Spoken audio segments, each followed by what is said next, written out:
Are you ready for this noise in your classroom? Another new feature with the version 2 of these microbits that are coming to a lot of classrooms is this on the back, the speaker. Now, it is a fair warning if you're going to use version 2s, whether you have planned to use the speaker or not, children will tend to find the music options within the block palette and add noise to it, so be prepared for it to be noisy. Now, this isn't too loud if you have a listen.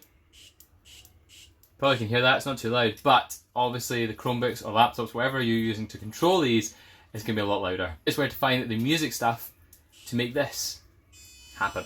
So for this, I've set the volume to the highest it can go, is just 255.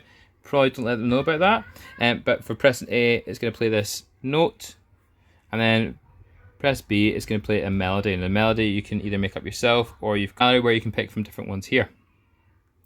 To find all this, you go to music, and then you've got all your options there for melody, tones, all this kind of stuff. This is great, especially if you want to add to a game. So when you press a button, maybe the character moves, like Clappy Birds, if you have a look at that lesson, you could add this to it to add a noise whenever your character moves up and down. Great little thing to add to your experience coding with microbits. It can get noisy, but just be prepared for that. Just let them have fun with it, let them explore, get out of their system, then you can actually focus on actually getting them to do what you ask them to.